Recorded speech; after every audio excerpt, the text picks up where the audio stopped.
So I want you to imagine sitting in a car, right?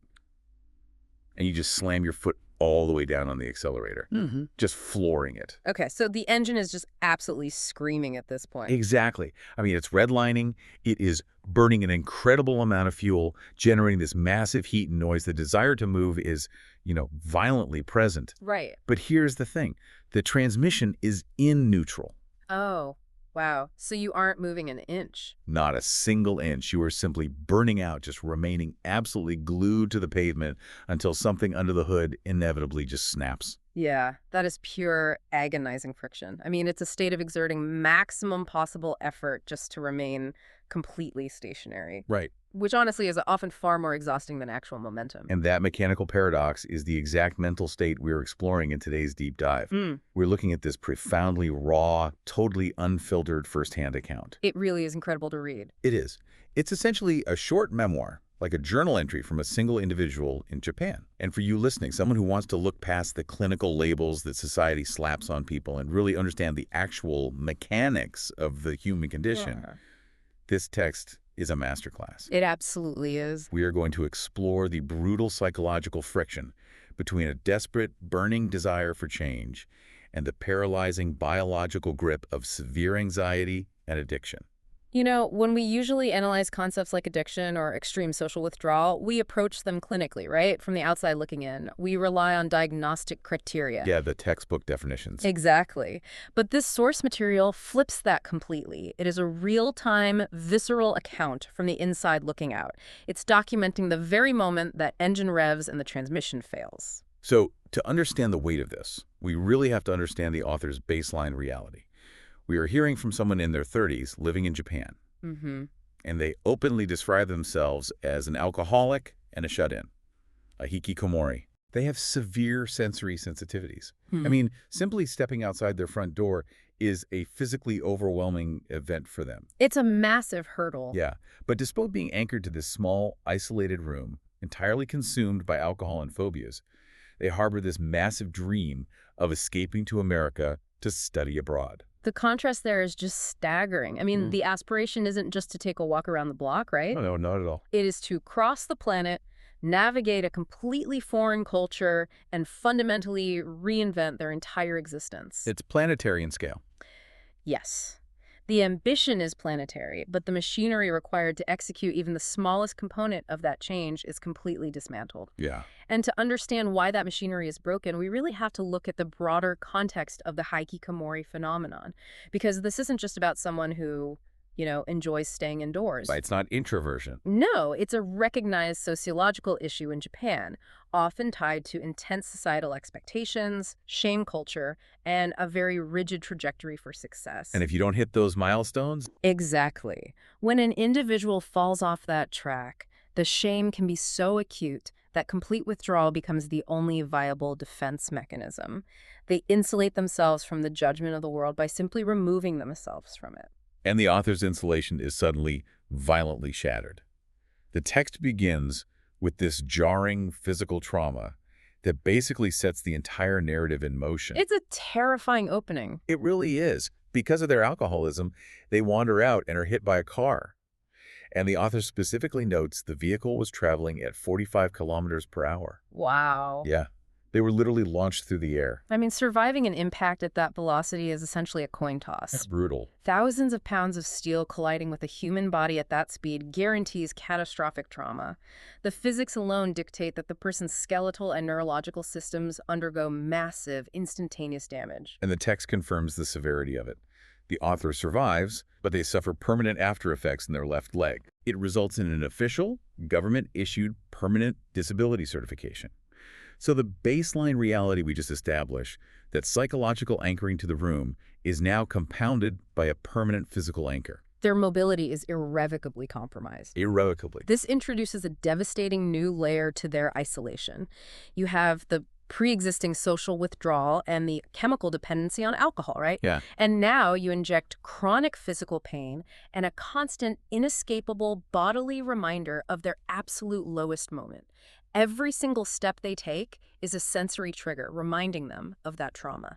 And this is where the narrative takes a turn that, frankly, deeply challenges our standard cultural scripts. Oh, absolutely. Because of the accident, The author receives a substantial financial settlement, consolation money.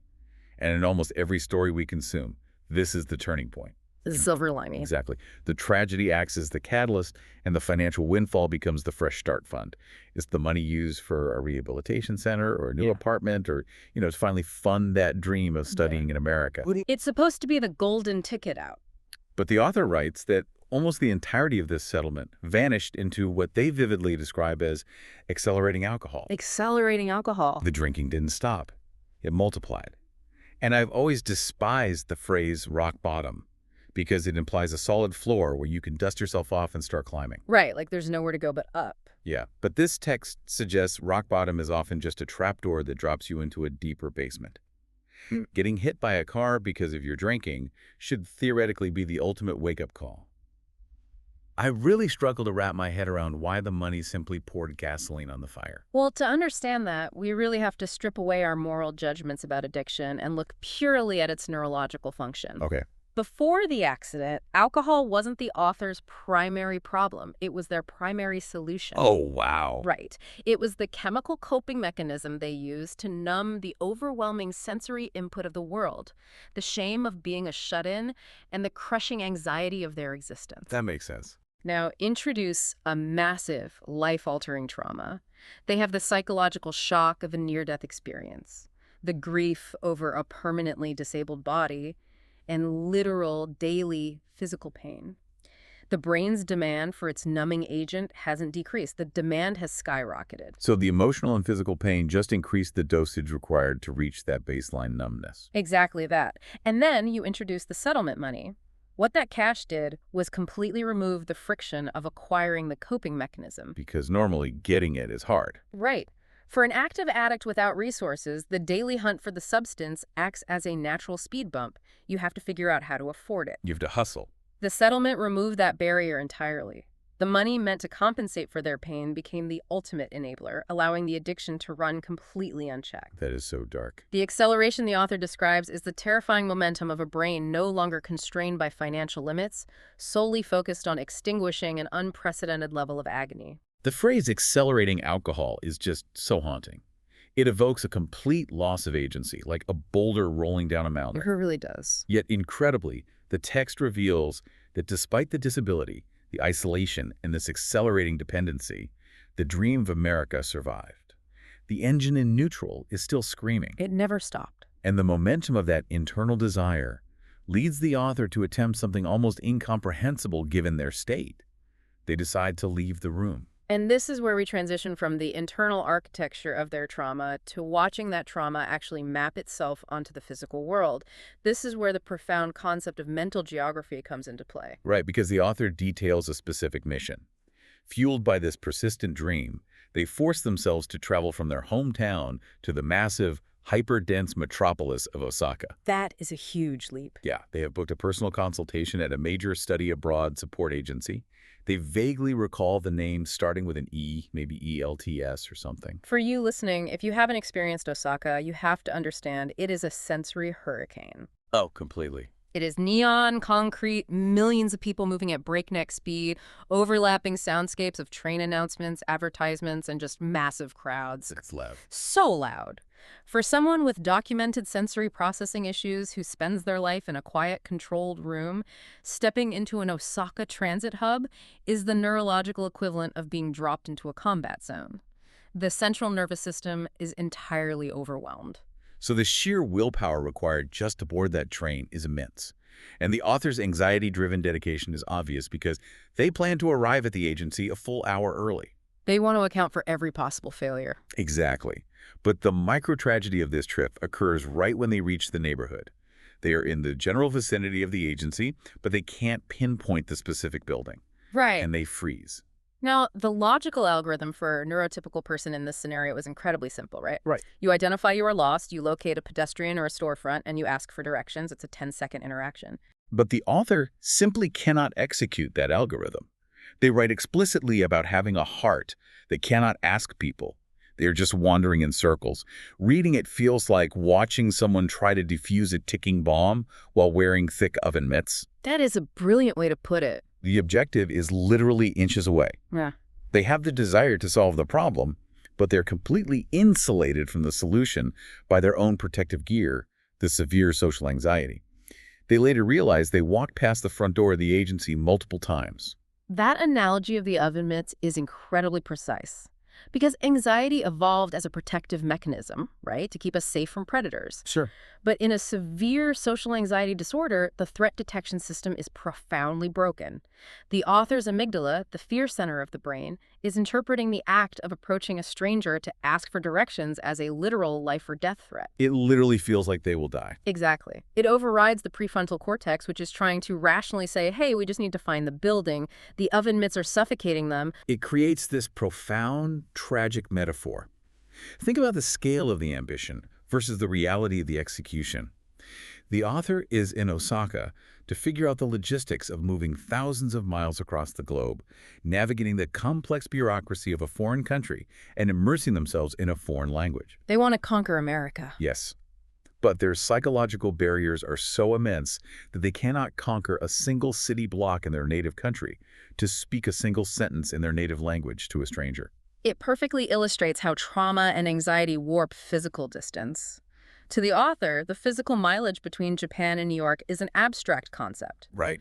But the psychological distance between themselves and a stranger on the sidewalk is an infinite, terrifying chasm. The geography of the mind always supersedes physical geography. And so the result of this agonizing loop of passing the building and failing to ask for help is that, despite their hour-long buffer, they walk into the consultation 30 minutes late. You just have to imagine their physical state sitting down with this consultant. Their heart rate is likely spiking, they are sweating, their fight-or-flight response has been redlining for over an hour. But their social battery isn't just empty, it is deeply in the negative. Right. They are entering a high-stakes negotiation regarding their entire future while actively recovering from a severe panic attack. Their cognitive load is completely maxed out before the consultant even speaks a word. And the consultant delivers a crushing reality check. The author states their goal to study in America.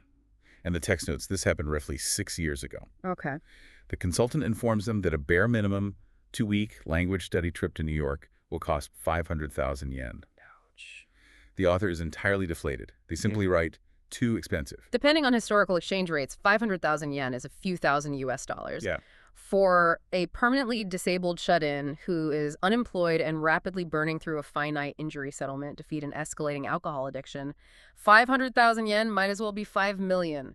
It is a mathematical impossibility. And this introduces a brief, but crucial interaction with a secondary character in the text. The author shares this devastating price tag with a relative who frequently travels overseas. And the relative offers what seems like incredibly pragmatic advice. They tell the author, stop it. It's wiser to study in your room and just travel overseas later. On paper, that is sound logic. It is. Why spend 500,000 yen for 2 weeks when you can buy a 50 yen textbook, learn English for free in your bedroom, and take a cheaper vacation down the line?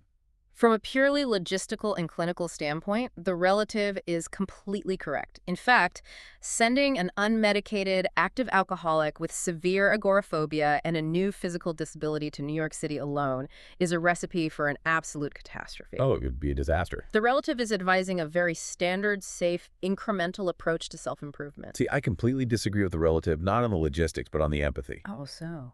The advice is entirely tone-deaf to the author's psychological reality. The relative assumes the author wants to buy an education. Yeah. They don't. The text says, I want to change my life, inspired by the joyful people in the agency's pamphlets. The author is trying to buy a geographical intervention. They believe the room itself is the sickness. That's a great point. Telling a Hikikomori to study in your room is like telling a prisoner to just redecorate their cell and be happy. It ignores the fundamental desperation to escape the environment that is literally slowly killing them. You are hitting on a major concept in addiction recovery known as the geographic cure. The geographic cure. Okay, what is that? It's the pervasive belief that your internal struggles, your Yeah. addiction, your depression, your anxiety, are inextricably tied to your current location or circumstances. Right, like if I just move to LA, everything will be fine. Exactly. Mhm. The addict believes that if they can just physically transplant themselves to a new city, or in this case, a new continent, they will shed their sickness like an old skin. They believe New York will magically birth a new, highly functional version of themselves. But the reality is that the geographic cure is a myth. You pack your trauma and your nervous system right into your suitcase. Wherever you go, there you are. Precisely. The relative is logically correct that the geographic cure would fail, but you are right that the relative completely invalidates the author's emotional desperation. The author was reaching for a lifeline. Yeah. When that 500,000 yen price tag severed the rope, the author didn't abandon the need for the cure. They simply had to find a cheaper substitute to keep the illusion alive. Which leads to one of the most heartbreaking actions in this entire text. The author is watching their settlement money bleed out to the accelerating alcohol. They realize the window for real change is slamming shut. They write, I have to leave something in tangible form. Wow. So they go out and apply for a passport. They describe this document with intense reverence. They tell themselves, as long as I have this, I can go overseas anytime. We have to look at the passport not as a government document, but as a psychological totem. Yes. In anthropology, a totem is a physical object that represents a profound, complex belief system or a specific identity. For this author, that little blue or red booklet is not about crossing borders. It is the physical manifestation of an alternate timeline. It's concrete proof that a different version of themselves is theoretically possible. Yes.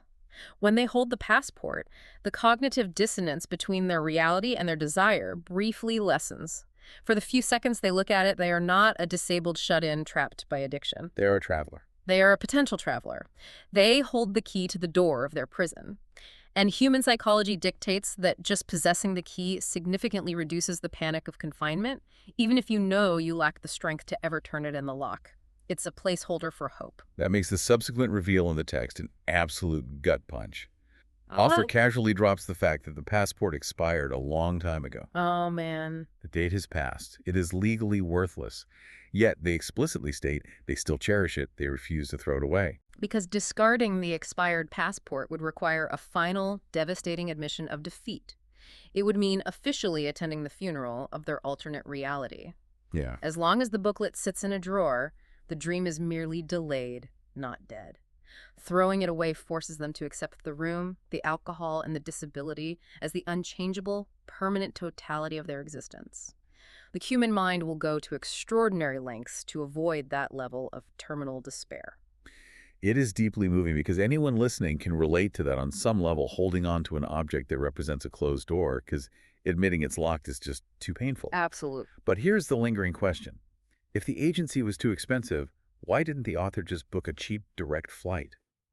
The text even mentions a relative living in America who explicitly invited them to visit.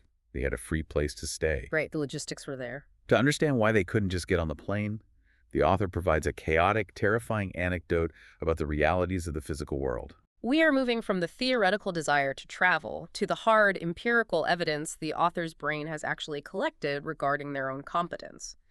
This is where the illusion of the geographic cure violently collides with their biological limitations. The author frames this section by looking through a digital window.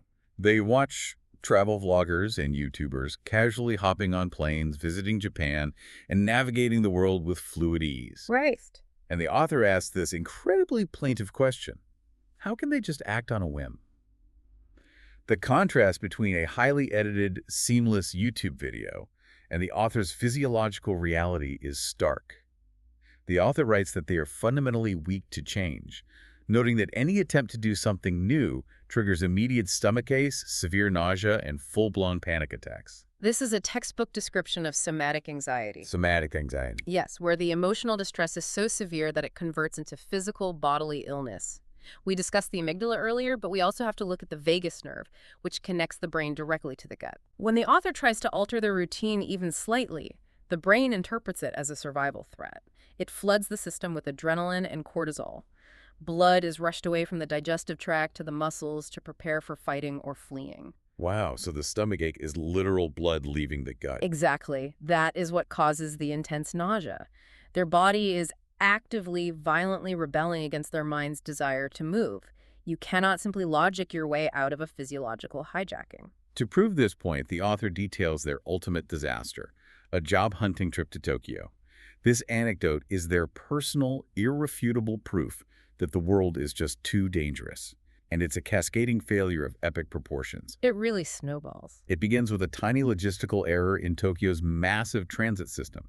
They make a mistake transferring trains and miss the last train of the night. Which is a frustrating inconvenience for a neurotypical person. You find a 24-hour diner, check into a cheap capsule hotel, or open a ride-sharing app. You problem solve. But the author's problem-solving skills immediately short-circuit.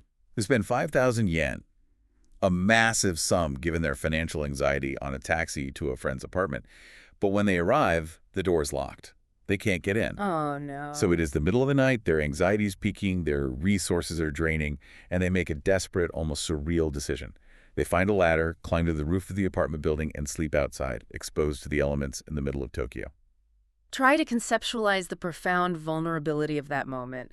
The sheer panic and absolute lack of coping mechanisms required to conclude that hiding on a roof in a megalopolis is the safest available option. And the cascade just continues. The sun comes up, and they realize their bank account is entirely empty. They have zero savings left to get home. Yeah. They are forced to send an SOS message to their parents, begging them to wire money just so they could afford a cheap night bus ticket back to their small room.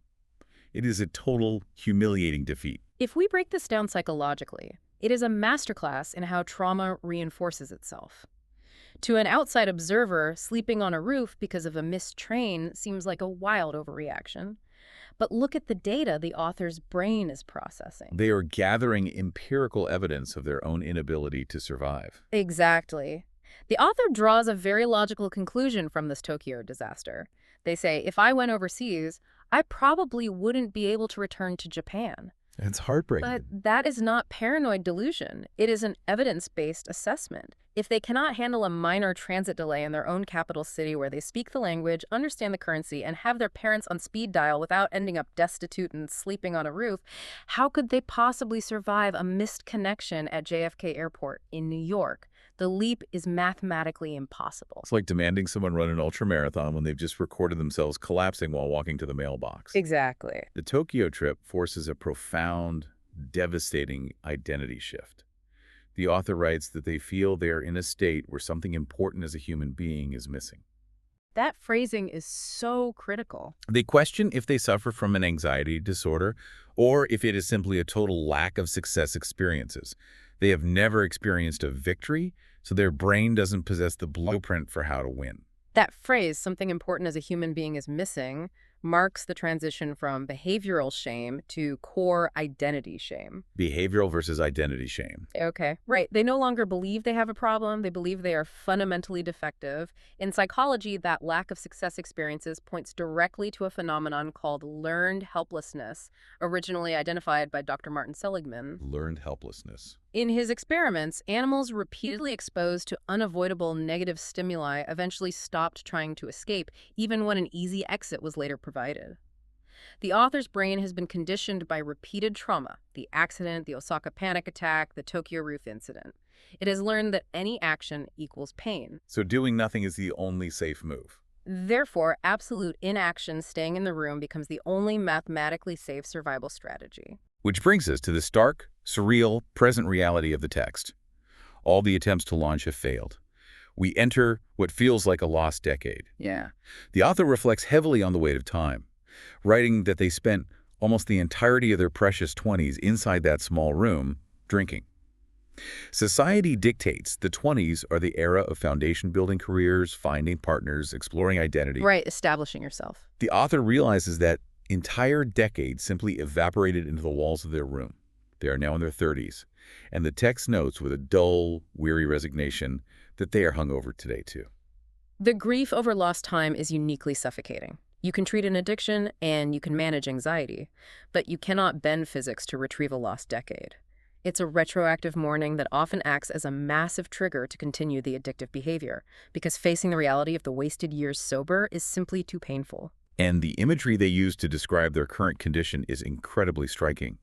They write, "The demon of alcohol is still tightly clinging to my back." I think that phrasing is vital. They don't frame their addiction as a series of poor daily choices. They frame it as a physical, parasitic entity, a demon. Yeah. It is an external weight they are forced to carry, a foreign hijacker that has overridden their free will.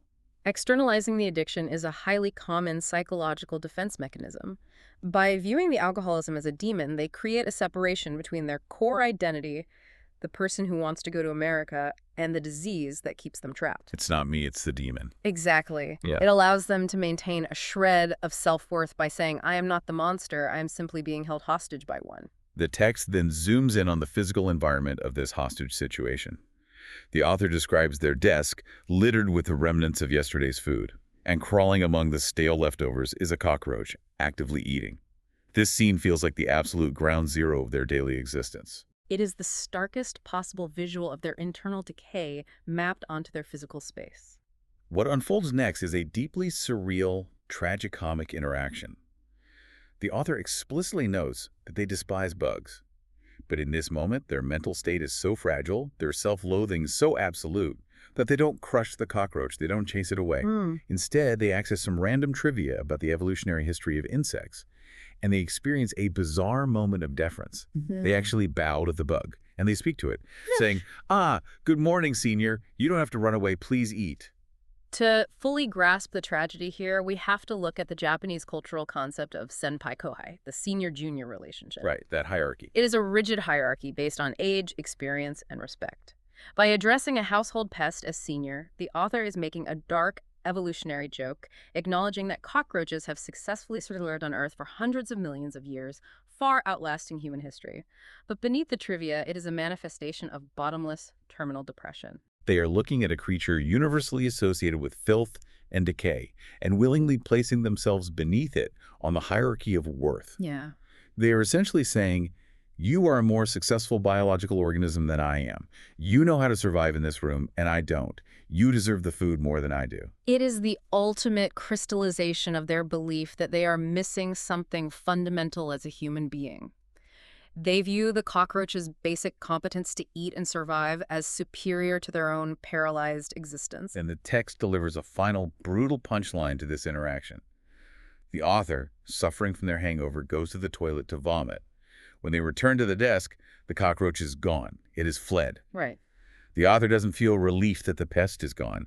Their immediate internalized takeaway is, I've been disliked even by cockroaches, the most hated creature by all humanity. It is a devastating, instantaneous internalization of rejection. They interpret the basic survival instinct of an insect running from a shadow as a profound personal judgment. Even the lowest, most reviled creature on the planet finds their presence intolerable. It's written almost as a joke, but it is a joke broadcast from the absolute abyss of human self-esteem. You can feel the author realize how incredibly heavy the narrative has become in these final sentences. They seem to catch themselves spiraling. They write, yeah, the content has gotten negative, playfully apologizing to the reader for the dark turn. They wrap up the entry by casually summarizing it as a simple anecdote about a passport and a dream, and they thank the reader for staying to the end. That pivot at the end is incredibly revealing. Despite the absolute isolation, despite the learned helplessness, and despite the core belief that they are fundamentally defective and despised by insects, they still took the time to write this down, format it, and share it. And they put it out there. That act alone proves the engine is still revving. They retain a desperate, profoundly human desire for connection. They wanted an invisible audience to witness their friction. They wanted simply to be seen. As we pull back and synthesize all of this, what is the ultimate value of dissecting this profoundly painful text? For you listening, why spend an hour inside the mind of a paralyzed dreamer? Because it forces a complete recalibration of how we judge human behavior. If you were the relative offering pragmatic advice or the consultant at the agency, or just a stranger watching this person walk in circles in Osaka, you might rely on lazy labels. You'd call them unmotivated. You might see someone who is lazy, flaky, or who just refuses to try. This text shatters those labels. It proves that simply showing up 30 minutes late to an appointment required this individual to wage a Herculean, agonizing physiological and psychological war against their own biology. A war that would completely break most neurotypical people. Absolutely. It demands that we redefine what effort and survival actually look like. It dismantles our arrogance about our own momentum. We think we are moving forward because we are strong, but often we are moving forward simply because we don't have a broken transmission and a demon on our back. That's beautifully said. I want to connect this directly to you, the listener.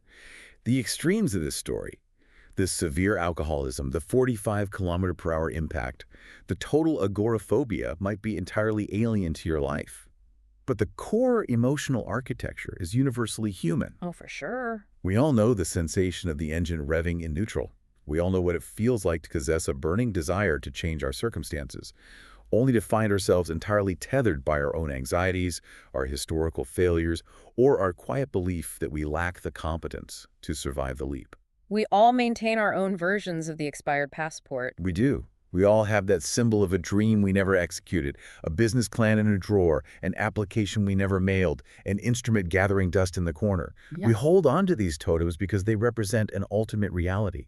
They remind us of who we could be, keeping the cognitive dissonance at bay, even if we silently suspect we will never actually board the flight. There is a strange comfort in keeping a door propped open just a fraction of an inch, knowing you can look at the light coming through it without ever having to risk stepping into the unknown room beyond. Which brings us to the final thought I want to leave you with today, inspired by the profound, brutal honesty of the author we've discussed.